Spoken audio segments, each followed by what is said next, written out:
Welcome back again dito sa aking YouTube channel. Today ay sasagutin ko yung katanungan ni Kabayan. So sabi niya dito ay, Sir, may pag-asa ba maging employment or direct employment sa isang company sa Poland?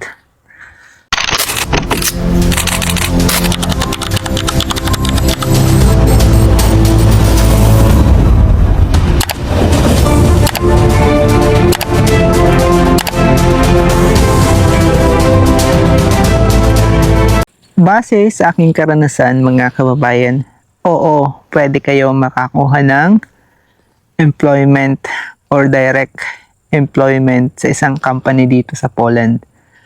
Kasi sabi ko nga sa inyo, nag-start ako magtrabaho sa agency 5 years ago. So tinapos ko yung kontrata ko na 2 taon. Then sa ngayon ay malaya na akong manggagawa dito sa Poland sa loob ng 3 taon or mahigit 3 taon na sa ngayon, ano. So nag-start ako sa agency bilang hotel maid or tagalinis ng kwarto or room attendant kung tawagin dyan sa atin.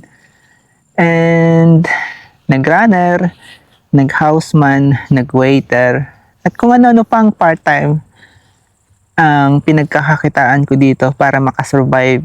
Kaya dun sa mga nangangarap, syempre, malaki yung chance na maging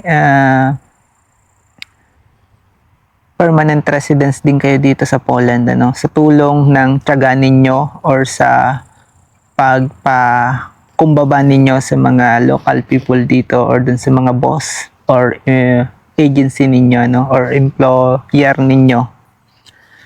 So yan ay base sa experience ko, lahat ng kasagutan or ibinabahagi ko dito sa video na to ay laging base sa aking experience.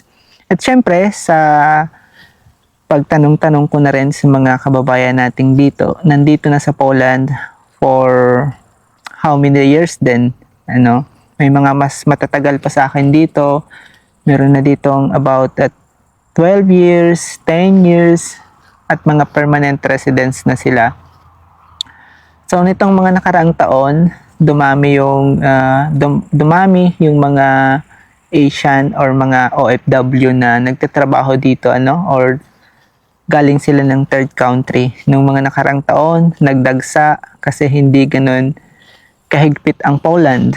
Ano, hindi ganun kataas yung qualification, hindi ganun kabusisi ang immigration, kaya dumami or lumobo ang mga manggagawa dito sa Poland na galing sa iba't ibang bansa ng Asian or ng Middle East.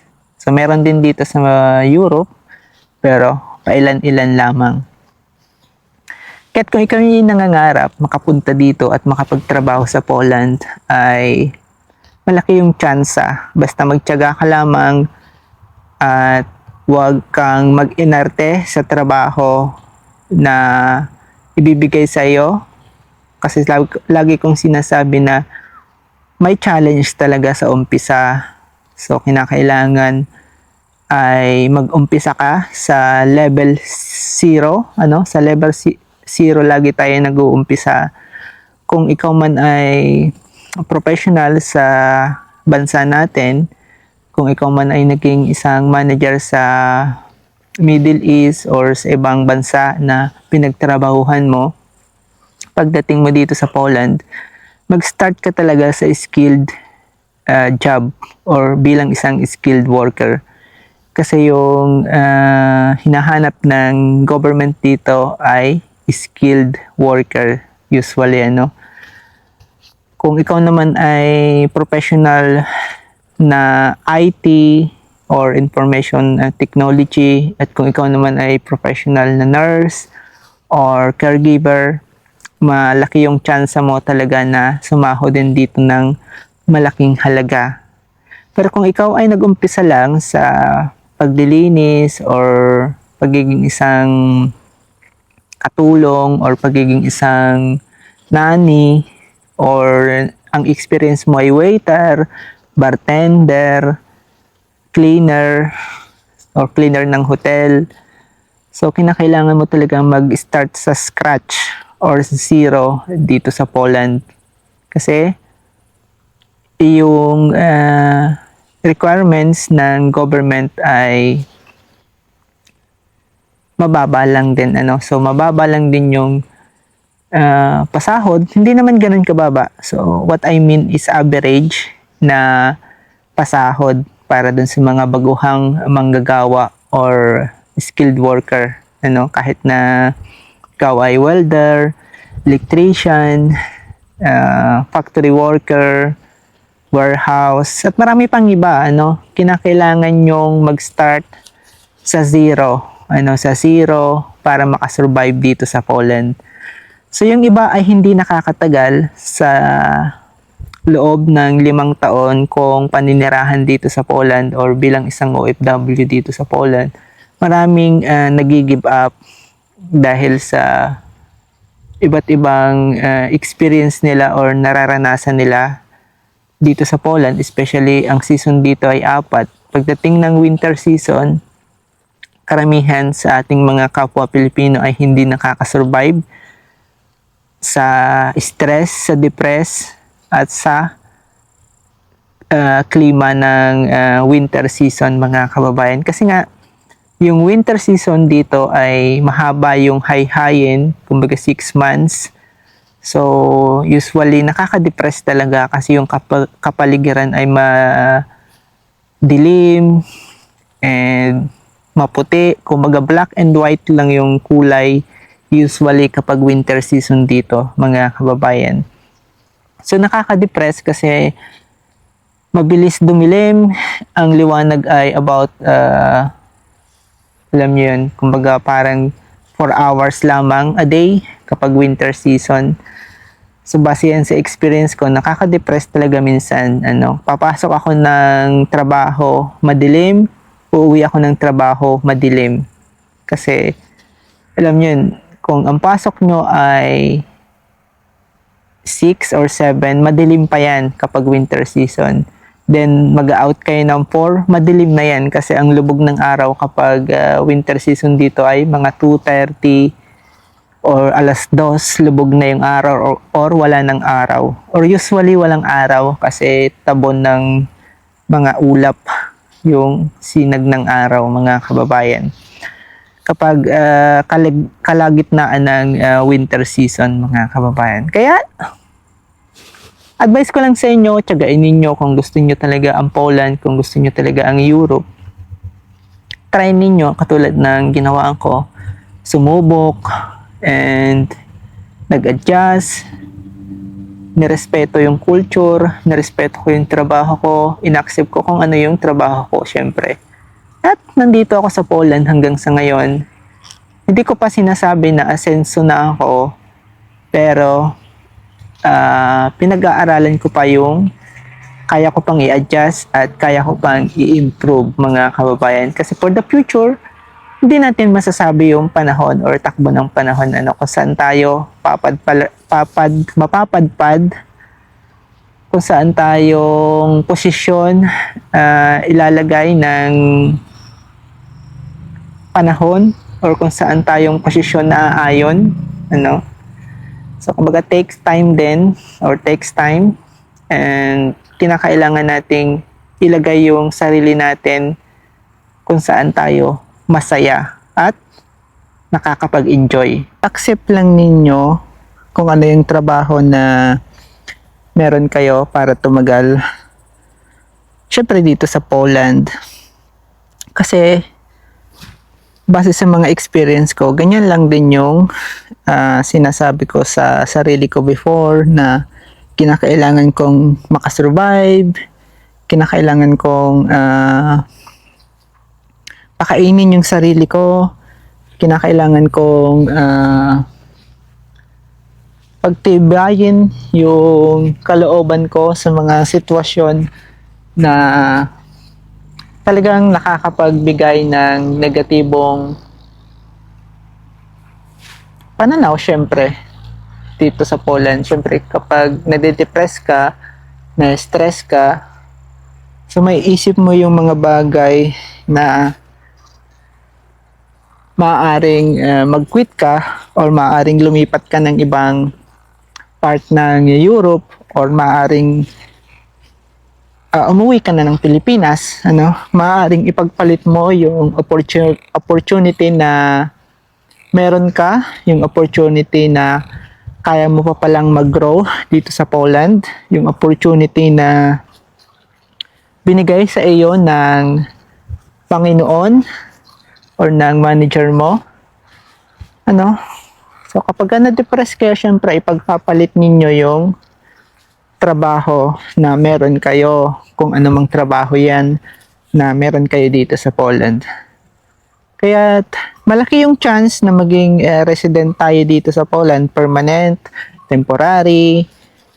Malaki yung chance, mga kababayan. Kahit na hindi kayo mag-asawa ng lokal na tao dito sa Poland, so may chance na magkaroon kayo ng permanent na resident dito sa Poland, mga kababayan. So anyway, nandito ako sa isang countryside kung saan ay nag-unwind na ako para maalis yung mga stress at mga kalungkutan sa aking kaisipan. So ganito lagi yung ginagawa ko kapag wala akong pasok, kapag day off ko at wala akong part-time. Siyempre, kinakailangan kong i-unwind yung sarili ko, kinakailangan kong bigyan ng kasiyahan yung sarili ko para tumagal at maalis yung mga negatibong pananaw sa aking kaisipan, mga kababayan. Kapag free day ko, ganito, makikita nyo ako, ini-enjoy ko itong mga ganitong nakikita ko. Then,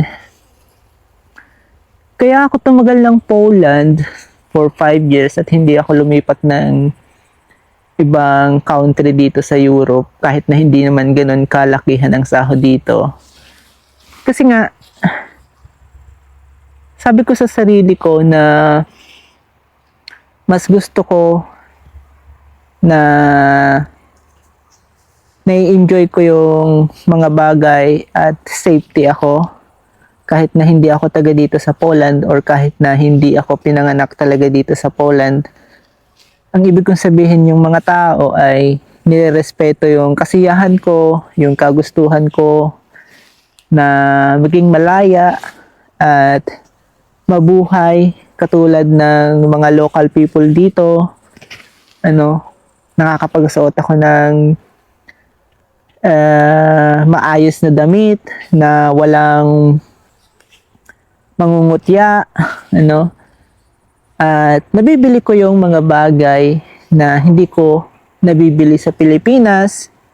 Then nakakapag-travel ako sa ibang part ng Europe nang walang nangungutya, walang magsasabi sa iyo na feeling mayaman or hindi ka makakadinig ng masasakit na salita, So although siguro yung ibang kapamilya ko sa Pilipinas ay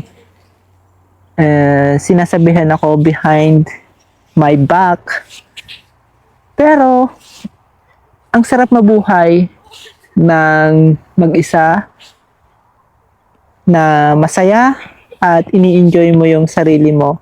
Sabi ko nga sa inyo, ay parang napamahal na ako dito sa bansang Poland. At parang ayaw ko nang umuwi sa bansa natin. So, sa madaling salita, parang ini-enjoy ko yung buhay ko dito kahit na 5 taon pa lang ako dito. Feeling ko ay taga dito na talaga ako. Feeling ko ay parang dito ako pinanganak. Lately parang napipil ko yan sa sarili ko. Pero before, nung 1 year pa lang ako dito, so parang gusto ko nang sumuko syempre. Pero sabi ko sa sarili ko, sayang kung saan ako nag-umpisa. Sayang yung puhunan, sayang yung paghirap, sayang yung mga panahon na pinapangarap ko lang itong Europe, pinapangarap ko lang itong bansang Poland. So although hindi ko naman super na pangarap itong Poland, kumbaga Germany talaga yung pangarap ko before, UK, Italy. Pero nung nakita ko na yung bansang Germany, nung nakita ko na yung bansang mga pangarap ko, ay parang mas pinili ko na lang magstay dito sa Poland kasi nga for safety reason, for happiness, for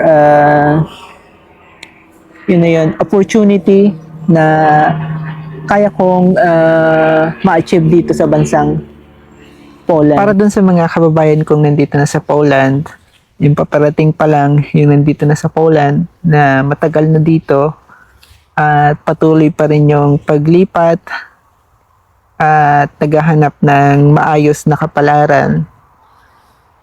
So, normal lamang yan, mga kababayan. Basta, magstay kayo dito sa Poland kung gusto niyo talagang maging maayos yung pangarap ninyo. Ang ibig kong sabihin, kung gusto niyo talagang maging resident dito or permanent resident, so kinakailangan nyo magtagal dito sa Poland, magtrabaho, magbayad ng tax, at para naman dun sa mga kakadating pa lang, huwag nyong gayahin yung mga veterano na, yung mga matatagal na dito, na